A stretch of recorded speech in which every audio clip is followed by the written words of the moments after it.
Hello बच्चों, आप लोग कैसे हैं? उम्मीद है आप सभी लोग बहुत ही अच्छे होंगे। तो बच्चों, जैसा कि 3 तारीख को आप लोगों का मैथ का एग्जाम्स है, तो हम आप लोगों के लिए एक कॉन्सेप्ट वीडियो लाए हैं।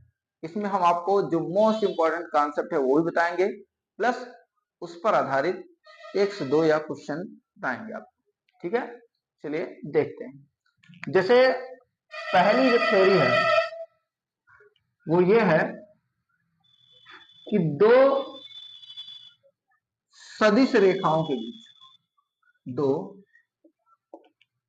सदिश रेखाओं के बीच, रेखाओं के बीच बीच न्यूनतम दूरी कैसे ज्ञात करते हैं?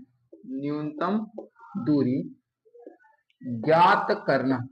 दो सदिश रेखाओं के बीच, सदिश रेखाओं के बीच न्यूनतम दूरी ज्ञात करना। न्यूनतम दूरी ज्ञात करना। आप कैसे ज्ञात करते हैं? जैसे एक समीकरण बेटा आपको दिया गया है, R vector equal to A one vector plus lambda into B one vector, और दूसरा समीकरण है R vector equal to A two vector plus mu into B two vector. अगर हम बात करें लेमडा और म्यू की, लेमडा और म्यू की, तो ये याद रखिएगा ये दोनों ही स्वेच्छ चर होते हैं। ये दोनों ही स्वेच्छ चर होते हैं। ये दोनों ही आपके स्वेच्छ चर हैं। कौन कौन? लेमडा और म्यू, ये दोनों ही आपके स्वेच्छ चर होते हैं। अगर हमें इनके बीच की न्यूनतम दूरी निकालनी है, न्यूनतम दूरी, तो देखो जैसे एक रेखा है, ये मान लो R1 वेक्टर, R1 है, और एक दूसरी रेखा है ये, तो न्यूनतम दूरी का मतलब होगा एक दूरी ये भी हो सकती है, लेकिन न्यूनतम दूरी ये है जो इस पर एक पर 90 डिग्री का एंगल बना दे, ये होती है न्यूनतम दूरी। आप कहेंगे बिल्कुल सर, इनके बीच की दूरी ज्ञात करना है न्यूनतम दूरी, तो ये न्यूनतम दूरी है डी। इस डी को ज्ञात करने के लिए एक सूत्र याद रखिएगा, मॉड ऑफ। मॉड ऑफ होता है क्या भाई? दो रेखाओं के बीच की न्यूनतम दूरी ज्ञात करने का जो सूत्र है वो होता है कितना? ये होता है b1 vector cross b2 vector और डॉट प्रोडक्ट a2 वेक्टर और माइनस में a1 वेक्टर, और बटे में हो जाएगा मॉड ऑफ b1 वेक्टर और क्रॉस में क्या आ जाएगा? b2 vector. पूरे का मॉड लगा देंगे। अब पूरे का मॉड क्यों लगाए भाई? पूरे का मॉड इसलिए लगाए हैं क्योंकि दूरी सदैव धनात्मक होती है। दूरी सदैव क्या होगी? धनात्मक होती है, इसलिए हम लोगों ने पूरे का मॉड लगा दिया है। पूरे का लगा दिया हमने मॉड, पूरे का हमने लगा दिया है मॉड। आप कहेंगे हाँ जी सर कोई दिक्कत नहीं है। अब देखो ध्यान से याद रखिएगा कि सदिश समीकरण में सबसे पहले हम लोग को कंपेयर कराना होगा। जो भी रेखाओं का समीकरण दिया जाएगा सदिश रूप में, जो अचर के आगे होता है वो हमेशा b1 वेक्टर, और जो अकेला होगा वो होता है a1 वेक्टर। ये इसके बाद दूसरी रेखा में ये हो जाएगा a2 वेक्टर और प्लस दूसरा वाला जो होगा वो हो जाएगा b2 वेक्टर। अब चलिए इस पर बेस्ड हम लोग सवाल देखते हैं, और इसमें हर साल पेपर में एक क्वेश्चन आना फिक्स है। हर साल क्वेश्चन पेपर में एक क्वेश्चन आना फिक्स है। चलिए इसी के आगे सवाल देखते हैं। तो बच्चों, जैसे समीकरण दिया गया है, ये दो समीकरण है सदिश रूप में, और कह रहा है कि आप क्या करो कि इनके बीच की न्यूनतम दूरी ज्ञात करो। इनके बीच की न्यूनतम दूरी, तो हम कहेंगे भैया पहला जो समीकरण है वो समीकरण होना चाहिए R vector equal to A vector plus lambda, A one vector plus lambda into B one vector. इसका मतलब हो गया ये तुम्हारा हो जाएगा ए1 वेक्टर और ये तुम्हारा हो जाएगा बी1 वेक्टर। हम कहेंगे ठीक है। अच्छा, दूसरा जो समीकरण है ये वाला, R vector equal to 2i cap plus J cap minus K cap plus mu into में 3i cap minus 5j cap plus 2k cap, इनका जो सदिश समीकरण है, इसका जो सदिश समीकरण है वो है R vector equal to a2 vector plus mu और साथ में आ जाएगा b2 वेक्टर। म्यू इंटू में क्या आ जाएगा आपका? b2 vector. हम कहिए ठीक है, इसका मतलब हो गया म्यू के बगल जो है वो b2 वेक्टर और ये क्या है आपका? a2 vector. न्यूनतम दूरी का सूत्र आपको पता ही है, d बराबर, अभी बताए थे, B1 vector cross B2 vector, इसको dot product of A2 vector minus में A1 वेक्टर, इसको और बटे में mod of B1 vector cross B2 vector, ये होता है पूरे का मॉड होता है। मतलब अगर इन दोनों रेखाओं के बीच की हमें न्यूनतम दूरी निकालनी है तो D बराबर हो जाएगा B1 vector cross B2 vector dot product of A2 vector minus A1 vector और बटे में B1 vector cross B2 vector. ये सूत्र आपको लगाना है और ये दूरी अगर निकालनी है तो B1 vector cross B2 vector आपको पता होना चाहिए, साथ में A2 vector minus A1 vector भी आपको पता होना चाहिए। तो चलिए सबसे पहले B1 लिख लेते हैं। B1 वेक्टर क्या है? B1 वेक्टर ये आपका दिया है 2i cap minus j cap और प्लस में है आपका k कैप। अच्छा B2 वेक्टर क्या है? B2 वेक्टर दिया है आपका 3i cap minus 5j cap और प्लस में है आपका 2k कैप।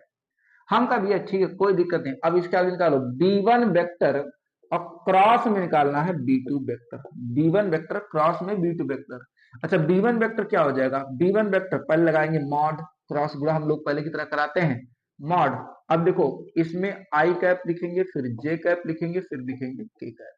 अब ध्यान रखना पहले B1 पे ध्यान देना है। अगर B1 वेक्टर पहले है तो B1 वेक्टर में आई के नीचे आई का गुणांक, जे के नीचे जे का और के नीचे के का। पहले B1 पे चलते हैं। आई का गुणांक है 2, जे का गुणांक है -1 और के का गुणांक है 1। अच्छा B2 पे देखते हैं, आई का गुणांक 3, आई का गुणांक 3, जे का गुणांक -5, जे का गुणांक -5, के का गुणांक 2, के का गुणांक कितना हो जाएगा? ये हो जाएगा आपका 2। ये हो जाएगा 3 -5 और 2। आई जे और के का गुणांक हो जाएगा 3 -5 और 2। बच्चों क्या है बताइए, आपको क्या स्क्रीन मतलब साफ दिखाई दे रहा है? ठीक है, तो ये हो जाएगा हमारे पास ये। आप कहेंगे हाँ जी सर कोई दिक्कत नहीं है, ये हमारे पास आ गया। अब इसके आगे हम लोग कराएंगे इनका विस्तार जैसे पहले करते हैं। सबसे पहला पहला रो पहला कॉलम आई कैप पे कट रहा है, तो आई कैप बचा क्या आपके पास? -1 -5 1 और 2। -1 है, -5 है, 1 और क्या है? 2 है, 1 और 2। अच्छा दूसरा देखते हैं भाई, पहला रो और दूसरा कॉलम, पहला प्लस दूसरा माइनस, तो माइनस जे कैप बचा कितना? 2 3 1 और 2, ये हो जाएगा। फिर पहला रो और तीसरा कॉलम, तो यहाँ लिखेंगे प्लस में के कैप बचा कितना? 2 3 -1 5, तो यहां बच जाएगा आपका 2 3 -1 और -5, ये हो जाएगा। ये हो जाएगा इसका विस्तार, और इसका विस्तार हम लोग अब करेंगे इसके आगे। यहाँ आई कैप कैसे लिखेंगे? आई कैप भैया इसके आगे 2 करने 2 -2, 5 करने 5 -5 और बीच में होता है minus minus minus plus, minus J cap और यहाँ देखो 2 दूनी 4 और इसका गुणा इससे 3 करने 3 माइनस में, प्लस में लिखेंगे के कैप 5 दूनी 10 और 3 करने -3 माइनस माइनस प्लस 3। अब 5 में से 2 गया तो 3 3 आई कैप, 4 में से 3 गया तो 1 माइनस जे कैप और 10 में से 3 गया तो -7 तो -7 के कैप। ये चीज हम लोगों का आ जाएगा। ये हो जाएगा B1 vector cross B2 vector, B1 vector और क्रॉस B2 वेक्टर। हम कभी ठीक है, ये चीज आ गया हमारे पास। अब भाई इसके आगे देखते हैं, B1 vector cross B2 vector आ गया। अब हमें चाहिए A2 vector minus A1 vector, A2 vector minus A1 vector. तो A1 पहले लिख लो, A1 बेटा ये है A1। A1 वेक्टर क्या है? A1 है आई कैप प्लस जे कैप। अच्छा A2 वेक्टर क्या है? A2 वेक्टर ये वाला है A2 वेक्टर, ये है 2i cap plus J cap और माइनस के कैप। माइनस क्या हो जाएगा आपका? के कैप। हम कह भैया ठीक है, एक काम करो, A1 हो गया, A2 हो गया, आपको चाहिए A2 माइनस A1, तो हम कह भैया पहले निकालो A2 vector minus A1 vector. A2 vector minus A1 vector, A2 vector minus A1 vector, पहले A2 लिख लो 2i cap plus J cap और minus K cap, minus A1 vector ये वाला आई कैप और प्लस में हो जाएगा जे कैप। आप घटाइए ना इसको, तो 2i कैप और plus J cap minus K cap minus I cap minus plus गुणा माइनस जे कैप हो जाएगा। अब हम लोग घटा देंगे भाई, इसके आगे क्या आ जाएगा? 2 में से 1 गया 1, तो आ जाएगा आई कैप, यहाँ आ जाएगा आई कैप, जे और प्लस जे और माइनस जे हो जाएगा कैंसिल और बच जाएगा माइनस में के कैप। हम कह दिए ठीक है, माइनस के कैप आ गया। अब ये चीज हो गया आपका, ये बिल्कुल से कोई दिक्कत नहीं। अब हमें न्यूनतम दूरी का सूत्र लगाएंगे, डी बराबर, देखो डी बराबर है mod of b1 vector cross b2 vector, b1 vector cross b2 vector, और इसका मान आप निकाले हैं 3i cap minus j cap minus 7k cap. ये हो जाएगा आपका 3i cap minus j cap और माइनस 7k कैप। और डॉट प्रोडक्ट निकालेंगे, डॉट प्रोडक्ट क्या निकालेंगे, ये वाला a2 vector minus a1 vector, और ध्यान से देखो a2 माइनस a1 इसी का मान है i cap minus k cap, तो इसी का मान निकालेंगे हम लोग, क्या i कैप और माइनस k कैप, और बटे में mod of a1 vector b1 vector cross b2 vector, ये जो है सदिश इसी का परिमाण, परिमाण कैसे निकालते हैं, i j और k के गुणांकों के वर्गों के योग का वर्गमूल, i का गुणांक देखो 3 है, j का गुणांक -1 और k का गुणांक -7 है, मान रख दो इसमें, तो आ जाएगा हमारे पास अंडर रूट 3 का स्क्वायर प्लस -1 का स्क्वायर और प्लस -7 का स्क्वायर। तो ध्यान से i का गुणांक है 3 तो 3 का स्क्वायर, j का गुणांक -1 तो -1 का स्क्वायर, k का गुणांक -7 तो -7 का स्क्वायर, पूरे का वर्गमूल निकालिए। डॉट गुणा कराइए भाई, i का गुणा इसे 3 करने 3 हो जाएगा, माइनस j तो है नहीं भाई, j तो है नहीं, बात खत्म, j वाला काम खत्म, -7 और 7 तो माइनस माइनस प्लस 7 आ जाएगा, पूरे बटे आ जाएगा अंडर रूट 3 त्रिक 9 प्लस 1 और 7 49, पूरे का मॉड लगा दो, 7 3 10, तो यहाँ आ गया 10 बटे में 49 50 और 9 59, अंडर रूट कितना आ जाएगा 59, कितना आ जाएगा भैया उत्तर आपका, ये हो जाएगा मात्रक। तो आपके भी जो न्यूनतम दूरी आ गई हम लोग बेटा, वो आ गई है 10 बटे अंडर रूट 59 मात्रक, 10 बटे अंडर रूट 59 क्या आ गया, मात्रक आ गया हम लोगों का, ठीक बेटा, 10 बटे अंडर रूट 59 मात्रक आ गया।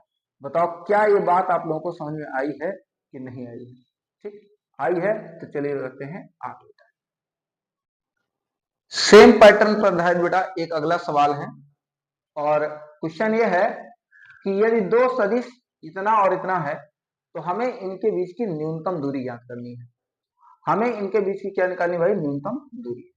देखो न्यूनतम दूरी में आप कहेंगे सर हमको तो कार्तीय रूप का कोई समीकरण आप बताए ही नहीं, तो कैसे निकालेंगे, देखो कार्तीय समीकरण के न्यूनतम दूरी निकालने का एक बड़ा सा सूत्र है, लेकिन उससे अगर आप दूरी कैलकुलेट करोगे तो कंफर्म बात है कहीं ना कहीं मिस्टेक होने के चांसेस आपके बढ़ जाएंगे। इसलिए मेरा जो अपना मानना है, ये मानना है कि आप पहले इस समीकरण को कार्तीय रूप से सदिश रूप में बदलो, वहां से गलती होने के चांसेस आपके कम हो जाएंगे। अब आप कहेंगे सदिश रूप में कैसे बदलेंगे, तो हम कहेंगे भैया कोई दिक्कत नहीं, हम बताएंगे आपको। देखो दिया गया है x प्लस 1/7 बराबर y प्लस 1/-6 z प्लस 1/1, और तीनों का मान बराबर है भाई, इसका भी और इसका भी, तीनों का मान बराबर है। और जब तीनों का मान बराबर है तो हम कहते हैं भैया तीनों बराबर, कोई अचर मान लो, तो हम मान ले रहे हैं तीनों का मान लेमडा के बराबर, तीनों का मान खुद से मान सकते हैं आप, म्यू भी मान सकते हैं, तीनों का मान लेमडा के बराबर। अब आपको सिंपल सा क्या करना है, एक्स वाई और जेड का मान निकालना है, एक्स वाई और जेड का क्या मान निकालना है, हम कहेंगे ठीक है। अब आपका आ गया यक्स प्लस 1/7 बराबर लेमडा, तो यक्स प्लस 1 का मान हो गया 7 लेमडा, और यक्स का मान हो जाएगा 7 लेमडा माइनस 1। ऐसे ही आप देखो ध्यान से, दूसरे का मान भी लेमडा के बराबर, y प्लस 1/6 बराबर लेमडा, तो y प्लस 1 बराबर -6 लेमडा, तो y बराबर -1 -6 लेमडा हो जाएगा, प्लस था उधर गया तो माइनस हो जाएगा, आप कहेंगे हाँ जी सर कोई दिक्कत नहीं। अच्छा तीसरा z प्लस 1/1 बराबर लेमडा, तिरछा गुणा कराएंगे, z प्लस 1 बराबर लेमडा, तो z बराबर हो जाएगा -1 प्लस लेमडा। आप कहें हाँ सर ये पहले का समीकरण है, आप कहें बिल्कुल सही। अब क्या करेंगे इसको, क्योंकि आपको चीज याद रखना है कि आर वेक्टर इक्वल टू हमेशा होता है x I cap plus Y J cap और plus Z K cap, x I cap Y J cap और प्लस जेड के कैप, ये मानक रूप है आर वेक्टर का, माना जाता है कि ऐसा होगा equation, R vector equal to X I cap Y J cap और प्लस जेड के कैप। आप यक्स का मान रखो इसमें, तो R vector equal to X का मान 7 lambda minus 1 into I cap, Y का मान -1 -6 लेमडा साथ में जे कैप, जेड का मान -1 प्लस लेमडा साथ में कितना के कैप। आप गुणा कराओ इसमें, R vector equal to 7 lambda I cap minus, एक का गुणा कराएंगे तो माइनस आई कैप, इसका गुणा कराओगे तो माइनस जे कैप, और 6 लेमडा से गुणा कराओगे 6 लेमडा इंटू जे कैप, माइनस के कैप को गुणा कराओगे माइनस 1 से तो माइनस के कैप, और लेमडा और के कैप को गुणा करोगे तो लेमडा इंटू के कैप, लेमडा इंटू के कैप। हम कब ये ठीक है, एक काम करो, देखो इसमें लेमडा इसमें लेमडा तीनों में कॉमन है, बाकी अच्छा जिसमें लेमडा नहीं उन सबको इकट्ठा कर लो। हम कहे आर वेक्टर इक्वल टू ये वाला हो जाएगा तुम्हारा minus I cap minus J cap और माइनस के कैप। देखो ध्यान से, इसमें नहीं है, इसमें नहीं है, इसमें नहीं है, बाकी इसमें प्लस में प्लस लेमडा, इसमें लेमडा कॉमन है तो लेमडा कॉमन लेंगे तो यहाँ बचेगा 7 I cap minus 6 J cap और प्लस में लेमडा, लेमडा कॉमन लिए हैं तो के कैप। अब आप हमें सर ये तो समीकरण बन गया सदिश रूप में। ध्यान से देखो, R vector equal to minus I cap minus J cap minus K cap और plus lambda into 7 I cap minus 6 J cap plus K cap. अब इस वाले को मान लो A1 वेक्टर और इस वाले को मान लो B1 वेक्टर।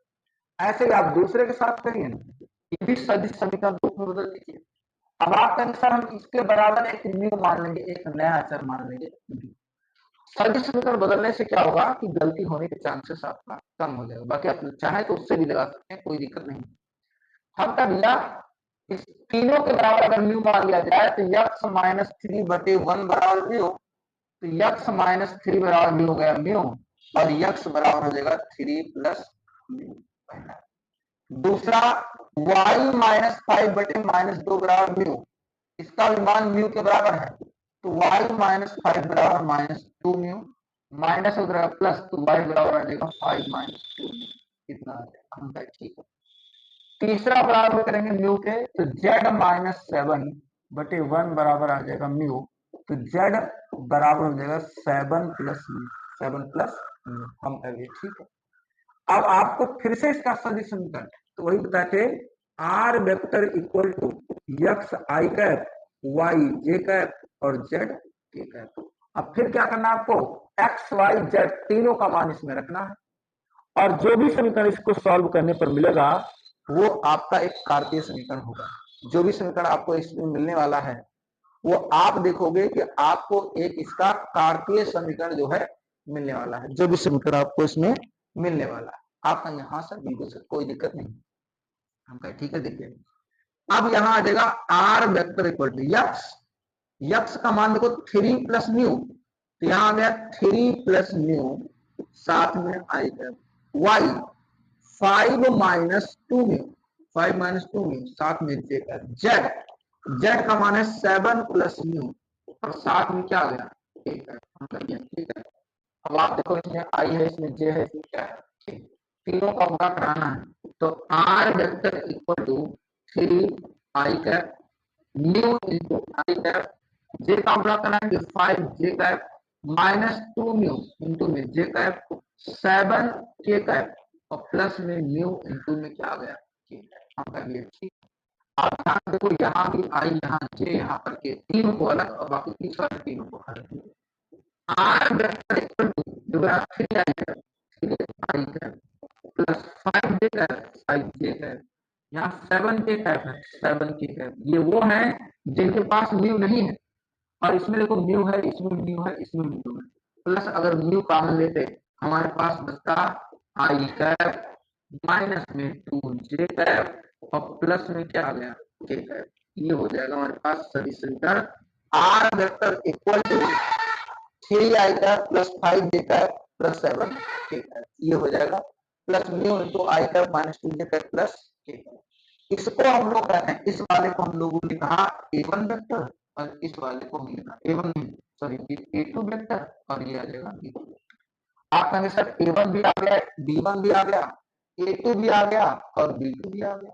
अब अगर हम लोग चाहें, अब हम लोग चाहें तो इनके बीच की न्यूनतम दूरी निकाल सकते हैं, और न्यूनतम दूरी का सूत्र होता है D बराबर mod of B1 vector cross B2 vector dot product of A2 vector minus A1 vector और बटे में mod of B1 vector cross B2 vector.